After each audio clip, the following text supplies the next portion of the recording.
how the system worked in her state. She shuttled between foster parents and birth parents and was adopted close to her 15th birthday. She's formerly a Congressional Coalition on Adoption Institute intern with Senator Jim DeMint's office. She was recently selected, you should know, to receive the 2012 North American Council on Adoptable Children Youth Advocate of the Year Award. So we're honored to have her here. Thank you.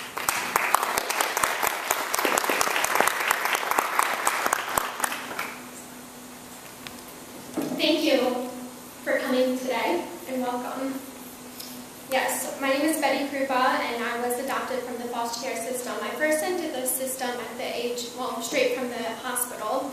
My birth father suffers from paranoid schizophrenia, and my birth mother suffers from bipolar. And I have 3 older siblings. They're about 15 years older than me, and we have the largest case record at Baltimore County Department of Social Services with a long record of history of abuse, physical, sexual, and verbal. I entered foster care first day when I was born, stayed there for 6 months, went back to my birth parents. Then the foster care system came in and was investigating my birth parents again because they found I was a failure to thrive baby. I was not crying. I was like one of those babies that you would go into an orphanage and, flies flying around them. My birth parents left me for 8 hours straight, and I finally started crying because I was really hungry. So even though we have the longest case history in Baltimore County Department of Social Services, they still thought it was okay to reunite me with my birth parents. So I was back and forth between my birth parents for the next 2 or 3 years, and finally the social workers left us and felt that my parents were fit to take care of me. At the age of 11, I was severely depressed. I knew what was going on at my birth parents' house was not acceptable. I thought that it was abuse, but I wasn't sure if this is right, what's going on. So there was a program called DARE that came in. It was a trained officer who came in and educated my 6th grade class of what verbal abuse, sexual abuse was. And finally, I was able to recognize what was happening in my house was not right, and I needed to do something to get out or I was going to die. So after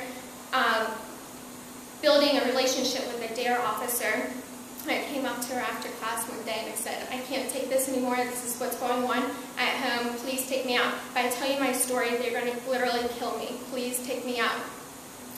So they called Department of Social Services.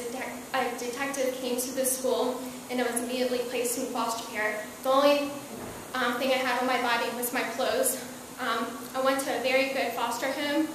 I have to say I had a pretty good success story compared to my other brothers and sisters who are in the foster care system, the ones that are still in care and who have no voice. And that's why I'm here today. I'm very passionate about these issues, and I advocate for these issues on a day-to-day basis. And I had a really good foster family. She was, I was a grandmother. She was 76 years old. Oh, sorry, 76 years old.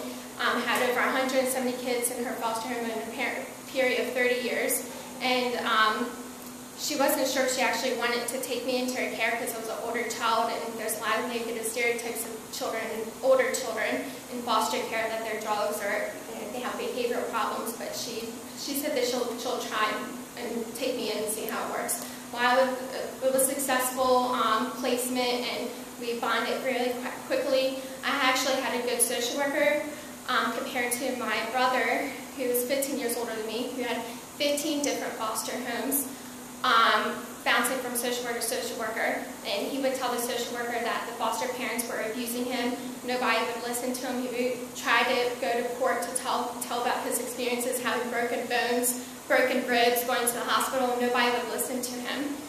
I was able to successfully learn that I had a voice at an early age and fight with the social workers and the lawyers and say that I do not want to go back home. I want to be adopted. So I was an unusual child who enters foster care. Most children who come into care, they say they don't want to be adopted or they don't trust anybody, so they will stay in the foster care system, and a lot of them will age out or go back to their birth parents and still encounter the abuse. So with that being said, I was successfully placed with an adoptive home. I didn't think I was going to be able to be adopted because I was older and the negative stereotypes, but I was placed with a very loving, forever family, and I'm very grateful that I have them here today. I would not be standing here and talking in front of you if it wasn't for them and for my social worker who would listen to me. These children that we talked about today, that's estimated probably more than 2,500 who die while in the care of the child welfare system, do not have good social workers, do not have a caring heart to listen to what these kids have to say or what the foster parents are presenting the evidence to them.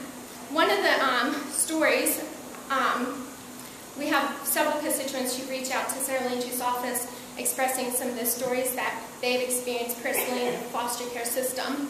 One story that I'll bring to your attention is the story of Tori. She was a baby who entered the foster care system. Her birth mother already had several other kids who entered the foster care system before Tori was born. Her parents, Kelly and her husband, had adopted 6 other children, and they wanted to bring Tori into their home and provide to her a forever family. The social worker had no intent for Tori to be adopted. Her sole purpose was for her to be reunified with her birth parents. No matter how many times Kelly would tell her social worker that Tori's coming back from her visitation with her birth parents and has bruises on her, she, time and time and again, nobody would listen to her. There was 2 letters written to the Department of Social Services on behalf of Kelly and Tori, and presenting evidence that abuse was occurring. Nobody would listen to them. Finally, the courts decided that Tori's parents were fit enough to take Tori back. 2 months later, she was killed, allegedly believed to be killed by her birth parents. She had bruises all over her body, broken ribs. Her birth parents still have not been convicted today, and they are keeping the records confidential until further proceedings. And this is the exact case that we're talking about today, that the social workers are not listening, the courts are not listening. Across the country, a lot of the judges fully believe in reunifying the children with their birth parents, and that's not in the best interest of the child in some cases. Some cases it may, but in a lot of cases it's not, and we need to do better work on advocating on behalf of these children and making sure they have safe and loving homes. This is not fair for kids to stay in foster care 2, 3, 5 years while the birth parents get their act together, and sometimes they may get their act together maybe 20 years later, but that's not fair for the kids to be bouncing back and forth while they're being abused in some foster homes or not having a permanent loving parent. I'm so fortunate to have my adopted family, and I would not be here without them. I support the report. The first release showed back in 2008 that there's a lot of potential. There were several states who were able to change their policies and show the significance of identifying some of the problems that are happening in their states and going from F to A. And I believe that we can do more work to make sure all 50 states can do that and to identify the issues that's happening. If we keep these records closed, we won't know what the issues are and able to prevent the issues from happening. So this is a really good report card, but this isn't the only way we can fix the problem. We need more advocacy work, like people like you and I, to continue from today and walk out of this room and continue advocating on behalf of these voiceless children, for some of these children who will die and will never see graduation or be able to walk down the aisle. And I will leave with this final quote: "A bend in the road is not the end of the road unless you fail to make a turn." So thank you.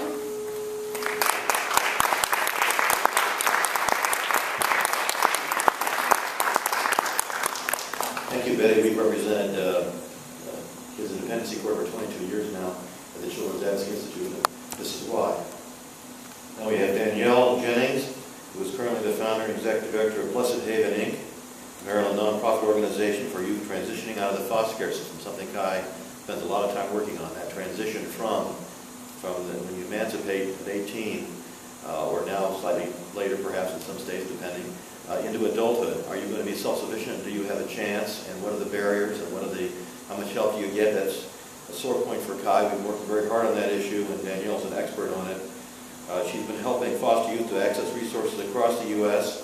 and encouraging hands-on community support for foster youth as they transition to society. And we'd like to hear from Danielle now.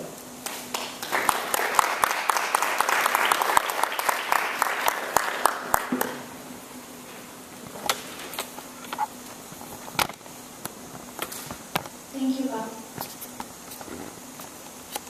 Good afternoon. I am Danielle Jennings. I'm the daughter of a schizophrenic. I'm also the daughter of a father who did not know about any of this abuse until 3 days ago. I want to thank him for being here and supporting me today. I would like to thank the Children's Advocacy Institute and First Star for inviting me to take part in today's briefing. As you review the findings of the State Secrecy Report, it's crucial to remember exactly why this is important. It's critical to understand who is protected and who is hurt by state laws that keep the public from knowing how abused children die or get severely injured. I was one of those children whose hurt was shrouded in state-sponsored secrecy. I was one of the children who was hidden amongst the lies. These are some numbers from my childhood. 1 separated Achilles tendon, 1 broken arm, 2 tears in each knee from 1 sledgehammer, 2 hands with severed nerves, 1 bottle of Ipecac to make me vomit the evil out of me, 1 loaded .357 Magnum placed to my forehead, 1 horsewhip across my back, 1 head held underwater until blackness surrounded me, 1 pair of socks, and 1 roll of duct tape to silence the screams, 1 broken heart, 1 cup of bleach swallowed, nights spent in a concrete closet, nights with a cold washcloth between my legs, and the number of tears that have streamed down my face, countless. No one looks at me and sees the numbers that made up my childhood. The secret is to be kept locked tight. What will people think of me? Will they judge me? Because that's what I was told. I would now be tainted and tarnished, ugly and stupid. I was beaten to be made perfect. I was simply not good enough. Because no one likes or loves anyone like that. So you keep the secret. You keep the secret, and somehow you get to keep some part of you since you've lost everything else. You figure if you ignore the story, you will silence the tears and screams in your mind, and the scars will eventually fade. That world of secrets is built up to protect you, right? It protects you. Well, does it protect me, or does it protect the myth? Does it protect the world that you think exists behind the smile and the pretty house and closed doors, or does it protect the little girl that was so scared? So I live my life, eyes shut, day after day, praying that you don't see me, see who I really am, or see that when I close my eyes, sometimes the scars tingle, and the pain returns, and once again, I'm just that scared girl. It's not easy for me to stand here before you today. I've had countless conversations over the past 2 days preparing me for this with those closest to me. But I do it for the thousands that cannot.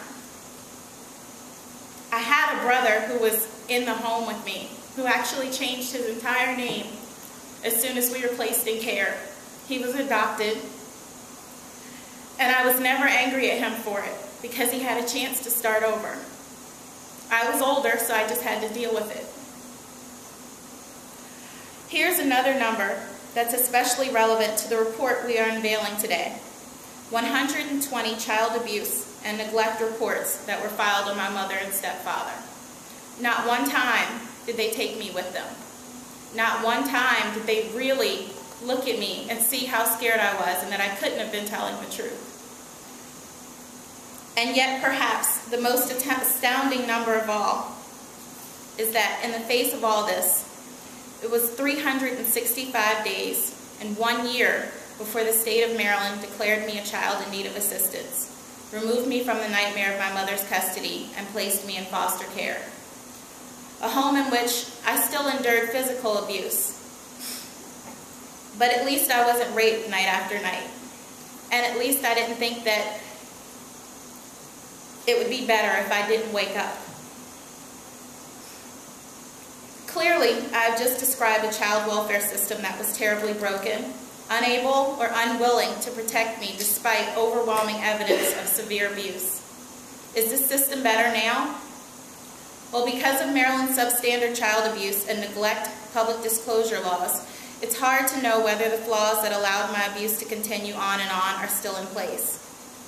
Maryland received an F in the first state secrecy report released by CAI and First Star in 2008, landing squarely on the side of protecting the privacy of parents and guardians at all costs, at the expense of exposing problems with the child welfare system that, if revealed and fixed, could save other children from the horrors I endured. This year, Maryland gets a C, and while this still mediocre grade leaves plenty of room for improvement, I count as a victory the fact that my state has taken at least some steps to peel back the layers of secrecy behind the causes of child abuse and neglect deaths and near deaths. Only if this reform continues will we get at the root of systemic problems that allow children to suffer and die. The State Secrecy and Child Deaths in the U.S. report is a catalyst for this kind of change. I'm pleased to be part of this effort to get the word out in hopes of fully reforming public disclosure laws nationwide and saving many lives. I am Danielle Jennings. I am not this person anymore. I am no longer scared. I am the daughter. I am the mother of a beautiful daughter who has absolutely no fear. And I intend to show her day by day that no matter how hard I have to fight, no matter how hard she may ever have to fight, that you should always stand up for what's right and what's true. Thank you for allowing me to be here today.